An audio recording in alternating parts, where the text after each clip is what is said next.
အားလုံးမင်္ဂလာပါကျွန်တော်ဒီနေ့မှာတော့အင်္ဂလိပ်စာလေ့လာနေတဲ့သူတွေကို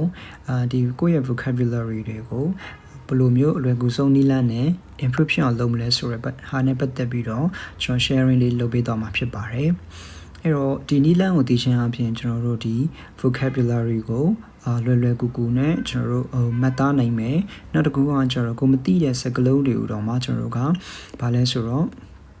အနည်းစားဆုံးကျွန်တော်ခံမှန်းနိုင်မယ်ပေါ့နော်အဲ့တော့အဲ့ဒီနည်းလမ်းလေးကတော့ကျွန်တော်ဗာလဲဆိုလို့ရှိရင်ကျွန်တော်တို့ဒီ English စလုံးရဲ့ဒီ root word တွေကိုကျွန်တော်သိချင်းပဲဖြစ်ပါတယ်အဲ့တော့ root word ဆိုတာကျွန်တော်ဗာလဲဆိုလို့ရှိရင်ဥပမာတစ်ပင်တစ်ပင်ရဲ့အမြစ်တွေလိုပဲပေါ့နော်အဲ့တော့တစ်ပင်ရဲ့ပင်စီအမြစ်ကနေပြီးတော့ကျွန်တော်ဒီ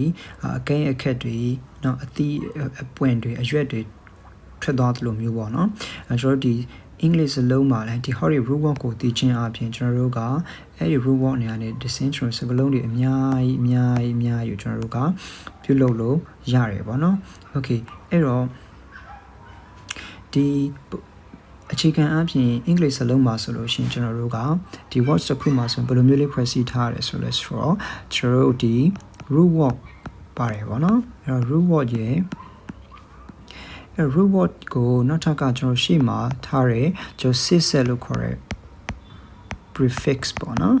prefix ရဲ့နောက်တစ်ခုကကျတော့ကျွန်တော်ဒီနောက်မှာ set တဲ့ not set လို့ခေါ်ရဲကျွန်တော်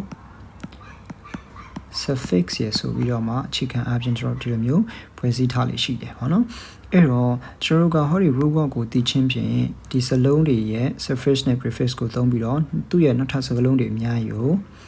ကျွန်တော်လေးလာလို့ရတယ်ကျွန်တော်မှတ်သားလို့ရတယ်ပေါ့နော်အဲ့ကျွန်တော် example အပြင်တစ်ခုတော့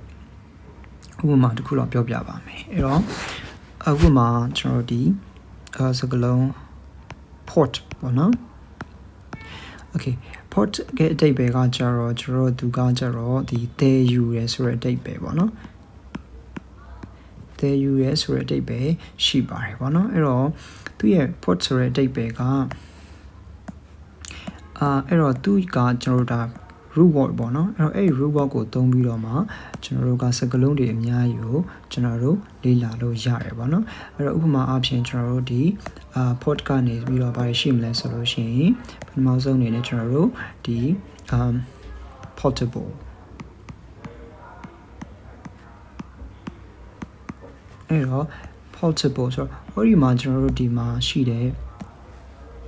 able ဆိုရဲကျွန်တော်ဒီဘာလဲဆိုတော့ဒီ surface ကိုသုံးပြီးတော့မှကျွန်တော်ဒီ port ဆိုရဲဒီ root word လေးနဲ့ကိုဖွဲ့စည်းထားရပေါ့နော်အဲ့တော့ port ဆိုတာကကျွန်တော်တဲတာ able ဆိုတာကဒါ can ပေါ့နော်လုံနိုင်တာဖြစ်နိုင်တာမျိုးပြောတာဖြစ်တဲ့အတွက်ကြောင့်မလို့ဒါတဲနိုင်တယ်ဆိုတော့တဲယူလို့ရတော့ဆိုရဲကျွန်တော်တို့ကဒီ adjective တလုံးရတယ်ပေါ့နော်အဲ့တော့ဒီမှာကျွန်တော် root word ရဲ့ဒီ surface ရဲ့ပေါင်းလိုက်ပြီးတော့ကျွန်တော်စကားလုံးတစ်လုံးထွက်လာတယ်ကျွန်တော်ဒီစကားလုံးကနေတစ်ဆင့်ကျွန်တော်နောက်ထပ်သူ့ရဲ့ surface တွေကိုပြောင်းသားပြီးတော့နောက်ထပ်ဘာသိလို့ရလဲဆိုရင်သူနဲ့ဆက်ဆက်တဲ့portability ဟုတ်ပြီပေါ့နော်အဲ့တော့ portability ကဒါကကျွန်တော် noun ပေါ့နော် noun ဆိုတော့ဒါ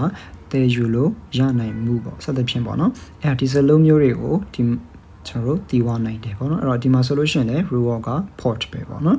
okay နောက်ထပ်ပါရီ share မလဲဆိုလို့ရှိရင်ဥပမာ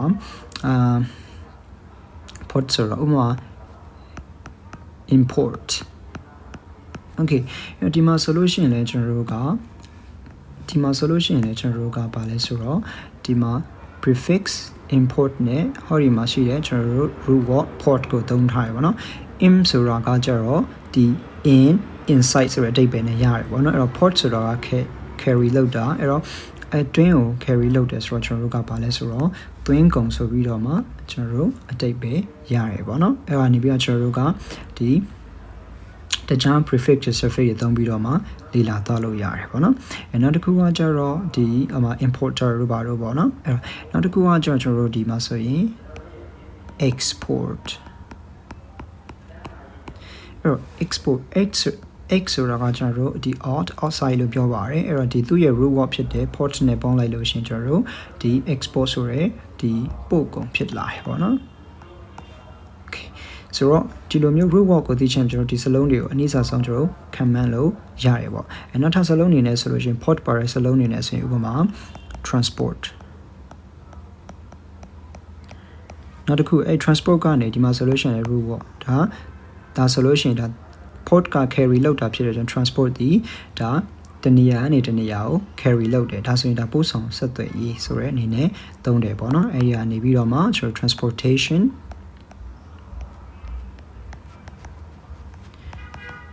ဒီလိုမျိုးဒီ prefix တွေနောက်တစ်ခုကကျွန်တော်ဒီလိုနောက်က suffix တွေပေါင်းသားပြီးတော့ကျွန်တော်စကားလုံးတွေကအများကြီးကိုကျွန်တော်လေ့လာလို့ရတယ်ပေါ့နော် okay အဲ့တော့ဒီဟာလေးကကျွန်တော် example အနေနဲ့ပဲပြလိုက်တာပေါ့အဲ့တော့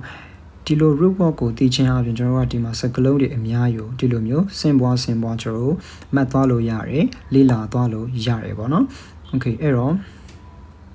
ဒီလိုနည်းလမ်းအပြင်ကျွန်တော်တို့ vocabulary တွေကို improve ဖြစ်အောင်